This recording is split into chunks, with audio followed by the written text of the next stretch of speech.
मध्य प्रदेश के सियासी अखाड़े में किसका अच्छा हाल, कौन बदहाल। एमपी के चुनावी मैदान में कांग्रेस के धुरंधर बीजेपी के पुरोधा बनेंगे जीत की मिसाल। विधानसभा चुनाव में लोकसभा वाले सदस्य दिखा पाएंगे करतब, जहां दिग्गजों के लिए बागी बने मुसीबत। मध्य प्रदेश में पार्टी कमान संभालने वालों से लेकर दिल्ली हाईकमान तक धुआंधार दौरा चल रहा है। गली गली से लेकर चप्पे चप्पे छान रहा है। दूसरी ओर बीजेपी कांग्रेस में टिकट वितरण से उपजी नाराजगी अब लड़ाई के मैदान तक पहुंच गई है। तो वहीं कई सीटों पर त्रिकोणीय मुकाबले के चलते बीजेपी और कांग्रेस के समीकरण बिगड़ते नजर आ रहे हैं। समीकरण बिगड़ने के नाम पर मुरैना वाले पहले नंबर पर आते हैं। जिले के सुमावली से कांग्रेस विधायक अजब सिंह कुशवाहा ने चुनाव लड़ने की घोषणा कर दी, तो उज्जैन की बड़नगर सीट से कांग्रेस विधायक मुरली मेरवाल ने भी निर्दलीय भाग्य आजमाने का दावा ठोक दिया। भोपाल उत्तर से भी कांग्रेस नेता नासिर इस्लाम पार्टी के प्रत्याशी आतिफ अकील के खिलाफ मैदान में उतरे नजर आएंगे। इससे मुस्लिम बहुल इस सीट पर कांग्रेस के वोटों का ध्रुवीकरण होने की संभावना बन रही है। ऐसा ही हाल मुरैना के बाद सीधी का भी दिखाई दे रहा है। सीधी में बीजेपी के बागी मुकाबले को त्रिकोणीय बना रहे हैं। कहीं छोटे दल बीजेपी कांग्रेस को चुनौती दे रहे हैं, तो कुछ आदिवासी बहुल सीटों पर जय आदिवासी युवा शक्ति संगठन यानी जैस ने त्रिकोणीय संघर्ष की स्थिति बना दी।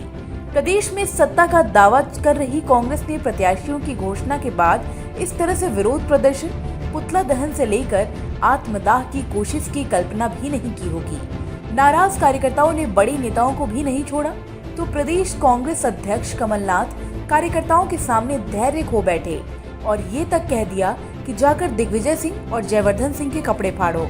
इससे ये अंदाजा आसानी से लगाया जा सकता है कि कांग्रेस ने संभावित नाराजगी और उसके बाद कार्यकर्ताओं को मनाने के लिए कोई योजना नहीं बनाई थी। अब पार्टी को कई सीटों पर बगावत का सामना करना पड़ सकता है।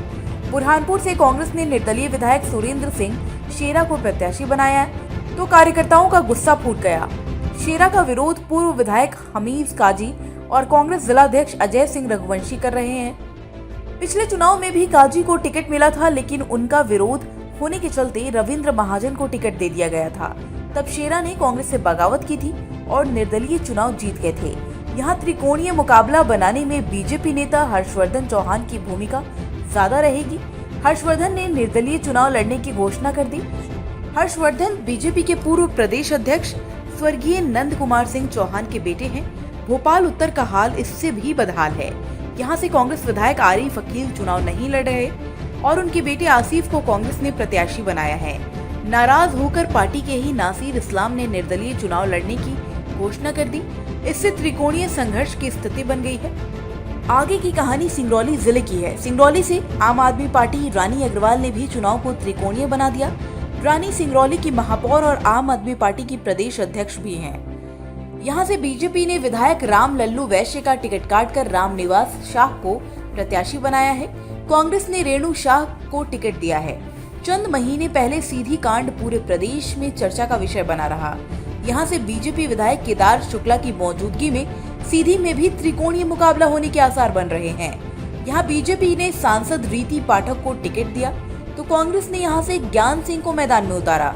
वहीं अटेर से मंत्री और बीजेपी प्रत्याशी अरविंद सिंह भदौरिया और कांग्रेस के हेमंत कटारे के लिए मुन्ना सिंह भदौरिया ने चुनाव को चुनौतीपूर्ण बना दिया। मुन्ना सिंह यहाँ से 2 बार विधायक रह चुके हैं, अब सपा में जाकर ताल ठोकने की तैयारी कर रहे हैं। जाहिर है प्रदेश में चुनाव को लेकर गिनती के दिन बचे हैं। ऐसे में चुनावी सरगर्मी तेज हो गई है और एक तरफ कांग्रेस है तो दूसरी तरफ बीजेपी, और दोनों ही पार्टियों के लिए बागी नेता और तीसरा मोर्चा आफत की बारिश बनते नजर आ रहे हैं।